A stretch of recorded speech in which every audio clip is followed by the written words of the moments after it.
மாயண்ணன் வந்திருக்காக, மச்சான் மக்கச்சாமி வந்திருக்காக, மற்றும் நம் உறவினர்களெல்லாம் வந்திருக்காக.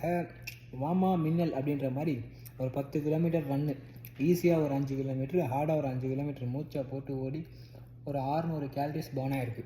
ஓகேவா? யூஸ்வலாக பிளேட்டில் வந்து காபு, ஃபைபரு, ப்ரோட்டீன் இதெல்லாம் இருக்கணும். நம்ம பிளேட்டில் அப்படிலாம் இருக்காது. நம்ம பிடிச்சதெல்லாம் சாப்பிடுவோம். சாப்பிட்டதுக்கப்புறம் ஒன்று சாப்பிட்டு முடிச்சுட்டு ஒர்க் அவுட் பண்ணி செரிச்சது போக மீதி இருக்கிறத சரிப்போம், இல்லை முன்னாடியே சரிச்சுட்டு வந்து செரிக்கிறதுக்காக ஏற்றுவோம். இதுதான் நம்ம பழக்கம். ஓகேவா? உழைக்கிறதே சாப்பிட்றதுக்கு தான். இது சொன்னால் பைத்தியக்காரன்னு சொல்லுவாங்க, அதை நம்ம கண்டுக்கூடாது. ஓகே, பட் நல்லா ஹெல்த்தியாக சாப்பிடுங்க, நல்லா உழைங்க, ஆரோக்கியமாக உடம்ப பார்த்துக்கோங்க. நமக்கு நம்ம தான், வேறு எதுவும் சொல்கிறதுக்கு இல்லை. அது எங்கே போனாலும் புரியுதா? புரியணும்னா திரும்ப கேளுங்க, தெளிவாக புரியும். காடு குட்டியாக சும்மா சூப்பராக இருக்குது. போடுவோமா? பாய்.